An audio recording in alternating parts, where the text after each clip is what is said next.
여러분, 우리는 요한복음 21장 하면은요, 베드로가 부활하신 주님을 다시 만나는 그 장면을 누구나 잘 알고 있고, 사실 그 부분만 기억하고 있습니다. 그런데 제가 어느 순간 눈에 들어온 거는 그 다음 이야기였어요. 베드로가 부활하신 주님을 만났고, 부활을 목격한다라는 건 정말 신비한 일이었습니다. 더군다나 주님을 3번이나 부인했던 베드로가 예수님을 다시 만난다라는 건 경이로운 일이지만 한편 두려운 일이기도 합니다. 3번이나 부인을 했으니까요. 그런 베드로를 예수님은 3번이나 네가 나를 사랑하느냐 물으시고는 마지막에 내 양을 먹이라 하시면서 용서하시고 또 귀한 사명을 맡겨주시죠. 예수님만의 용서의 표현이었습니다. 이 베드로에게는 아주 기쁨과 감격의 순간이고요. 사실 이루 말할 수 없는, 저와 여러분도 경험할 수 없는 아주 극적인 경험을 하는 순간이에요. 그 극적인 경험을 한 베드로가 이제 나를 따르라라는 주님의 말씀을 듣고 주님을 따라가는데, 오늘 읽은 본문의 이야기가 거기서부터 시작이 됩니다. 주님을 따르던 베드로가요, 뒤를 돌아보니까 다른 제자 하나가 따라오고 있었습니다. 오늘 성경은 그 앞에 우리가 보면 만찬석이 예수의 품에 의지하여 주님을 파는 자가 누구였습니까? 라고 묻던 제자, 늘 주님 품에 안겨있던 특별히 사랑받는 제자로 되어 있는데 대부분 요한이라고 말을 합니다. 그러니까 요한을 보면서 베드로가 예수님께 묻습니다. 주님, 이 사람은 어떻게 되겠습니까? 여러분, 근데 저는 이 말 한마디가 늘 이렇게 뇌리에 남았어요. 이 극적인 순간에, 이 기쁨의 순간도 잠시고 사람은 조금 지나면은 다른 누군가를 보면서 비교하는구나. 주님, 이 사람은요? 방금 전까지 그 자신의 문제가 해결되고 예수님과의 관계가 회복되고 부활을 목격하는 그 극적인 상황에서 기쁨과 감격이 넘치던 베드로가 갑자기 옆에 제자를 보더니 대본에 나온 말은 주님, 이 사람은요? 이 질문이었어요. 이 사람은 어떻게 됩니까? 그런 질문이죠. 여러분, 사실 저와 여러분이 각자의 분야에서 많은 일을 하는데 제가 보면 분야가 다르더라도 공통적인 문제가 어디서 생기느냐? 남과 자신을 비교하는 데서부터예요. 여러분, 목회를 하다 보면 모든 분야가 그렇지만 어려운 순간들이 많습니다. 경제적인 어려움도 있고요. 열심히 하는데 교회가 성장하지 못해서 힘들 때도 있고, 열심히 하는 만큼 교회가 그 결과를 내지 못해서 또 교회 안에 갈등이 생겨서 힘들 때도 있어요. 근데 제가 짧은 목회 경험이지만 되돌아보면 그것들도 힘들지만 그것보다 더 힘든 건 뭐냐면은, 나는 이런 상황인데, 난 정말 열심히 해서 이렇게 왔는데 옆에 보니까 나보다 설교도 못하고 열심히 하지도 않는 것 같은데 저 목사님 교회가 더 큰 것 같아요. 정말 화가 나고 괴롭습니다. 그때 이제 우리 속에서 나오는 질문이 그거죠. 주님, 이 사람은요? 이 사람은 왜요? 왜 이렇게 됩니까? 아마 목회뿐만 아니라 학업 중에 있는 여러분들도 혹시 그런 생각이 드실 때가 있을지 모르겠어요. 내 나름대로 내 길을 열심히 왔고 최선을 다한다고 생각을 했는데 옆을 보니까 교수님, 얘는 왜요? 네. 교수님, 이 학생은 왜요? 이런 질문이 혹시 들지 않으세요? 누군가는 어느 사회든 두드러진 역할을 하는 사람도 있고 보이지 않는 곳에서 일하는 분들이 있습니다. 거기에서 오는 비교도 있죠. 그래서 우리는 늘 그 질문 속에 살아요. 주님, 이 사람은요? 주님, 저도 나름 열심히 했는데 이 사람은 왜 이렇습니까? 라는 그 끊임없는 그 질문이 우리 속에 나오면서 그것 때문에 사실은 하나님을 원망하고 내 삶에 실망하고 더 힘들어하지 않은가. 여러분 이런 말 들어보셨나요? 어떤 분이 그렇게 얘기를 하셨어요. 비교하지 마라. 남과 비교해서 남는 건 비참해지거나 교만해지거나 둘 중 하나다. 제가 그 이야기를 점점 곱씹어 봐도요, 정말 맞는 것 같아요. 여러분, 남과 비교해서 남는 건 그 사람보다 못해 보여서 비참해지거나 좀 그 사람보다 잘났다고 해서 교만해지거나 이 둘 중에 하나지, 남과 비교해서 우리 삶에 행복한 건 전혀 없는 것 같습니다. 주님, 이 사람은요? 라고 묻는 그 베드로에게 예수님이 오늘 대답을 하시죠. 그 세번역 성경으로 보면 요한복음 21장 22절에 이렇게 기록되어 있습니다. 내가 올 때까지 그가 살아있기를 내가 바란다고 한들 그것이 너와 무슨 상관이 있느냐? 너는 나를 따르라. 베드로는 주님의 십자가를 지기 위해서 갑니다. 예수님은 요한이 그때까지 살아있다고 한들 그게 너와 무슨 상관이 있느냐? 너는 나를 따라라. 이 말 하시는 거죠. 여러분, 여기 중요한 두 가지가 있어요. 첫째는 예수님은 그것이 너와 무슨 상관이 있느냐라고 말씀하세요. 그러니까 다른 사람이 무슨 상관이 있느냐라는 거예요. 요한은 여러분 남아서 성경을 기록하고 예수님의 어머님을 돌봐야 될 사명이 있습니다. 그건 그 사람의 역할이에요. 베드로는 베드로의 역할이 있습니다.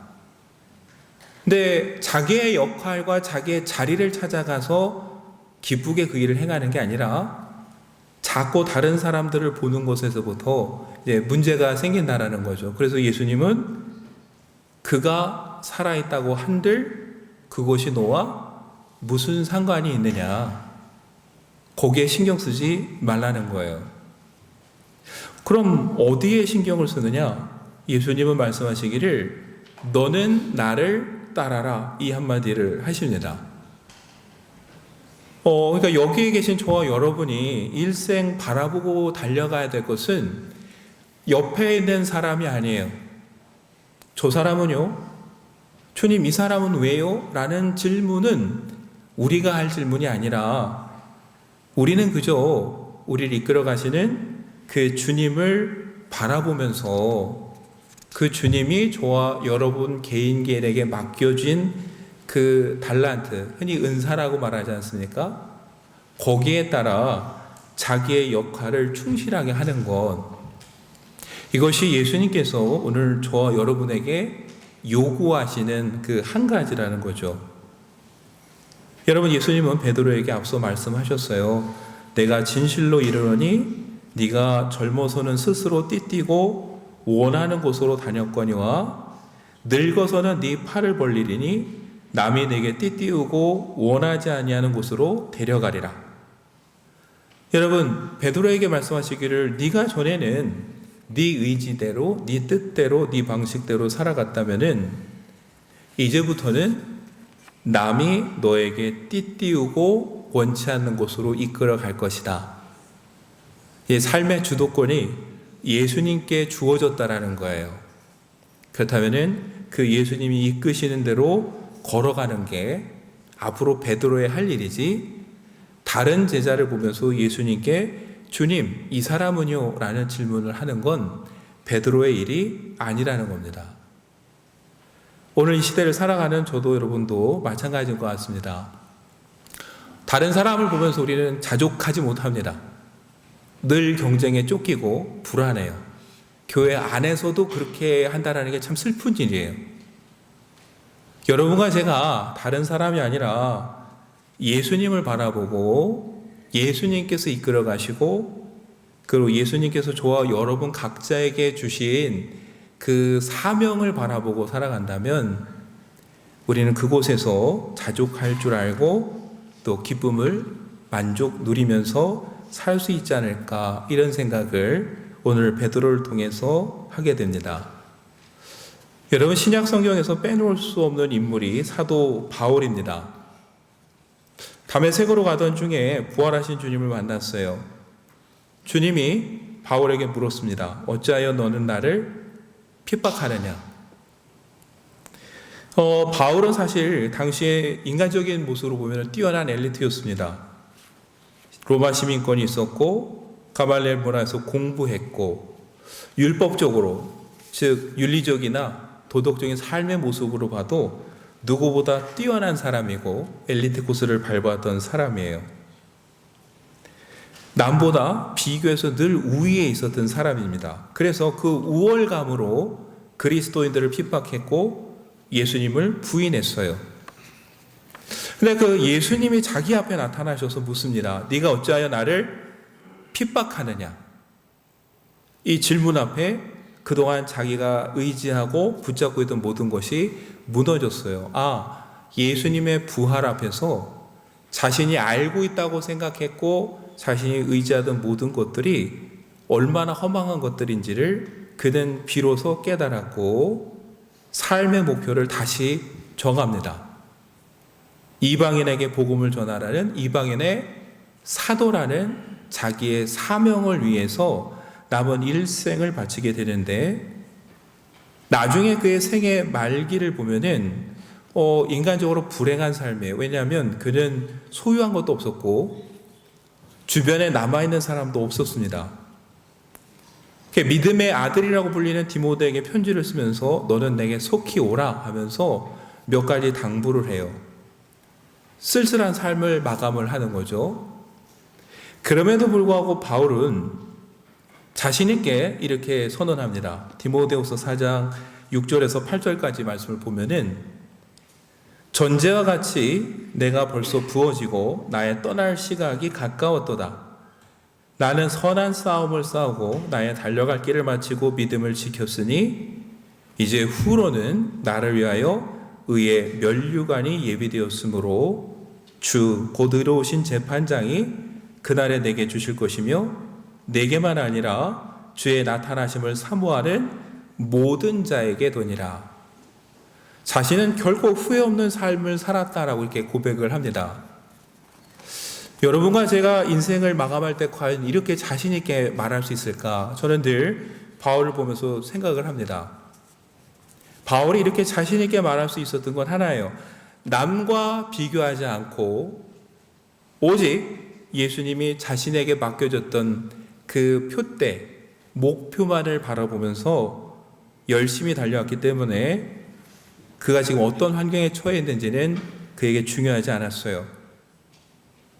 여러분, 오늘 우리가 이 바울의 삶을 보면서 예수님께 초점을 맞추고 예수님께서 여러분 한 사람 한 사람에게 맡겨주신 그 사명에 집중하면 좋겠습니다.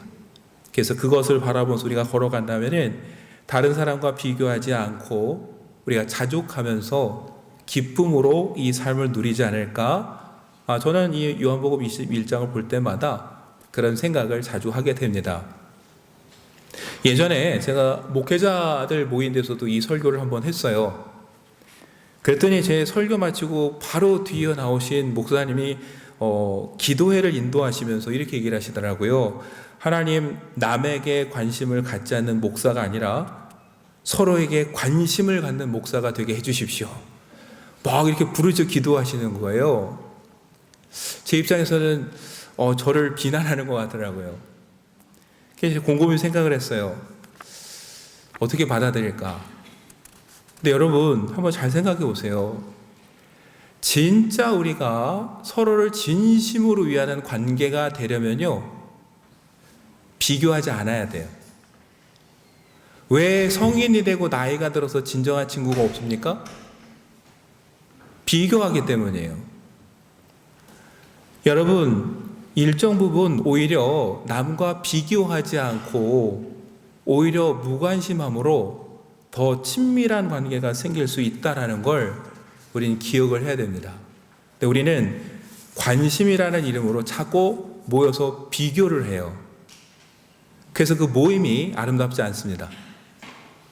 여러분, 진짜 친밀한 관계를 원하시면은 비교하지 마시고 각자의 길을, 주님이 주신 길을 걸어가면 좋겠습니다. 그래야 진짜 친밀함이라는 걸 우리가 비로소 경험하게 되는 거거든요. 제가 가끔 인용하는 예화가 하나 있어요. 제가 우연히 영상에 봤는데 한 미드에, 드라마 미드에 이런 장면이 나오더라고요. 어린 딸이 아빠에게 자꾸 투정을 해요. 왜 걔는 갔고 나는 왜 못 갔느냐고, 어린 딸이 불공평하다고 막 투정을 해요. 근데 아빠가 그 어린 딸에게 이렇게 단호하게 얘기를 해요. 항상 다른 사람과 같은 것을 가지지 못해. 절대 공평한 경우는 없을 거야.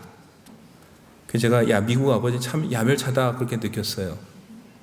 근데 그 뒤에 그 대사가 참 인상 깊었어요. 이 아버지가 딸에게 마지막 뭐라고 하냐면요, 잘 들어. 네 이웃의 그릇을 쳐다볼 오직 한 가지 이유는 그 사람이 부족하지는 않나 확인할 때밖에 없어. 네가 내 이웃만큼 가졌나 확인하려고 그의 그릇을 보면 안 되는 거야. 저는 이 대사가 인상 깊었어요. 여러분, 남의 그릇이 얼마 있나, 그것을 내가 가지고 있는 것과 비교하려고 보지는 마십시오.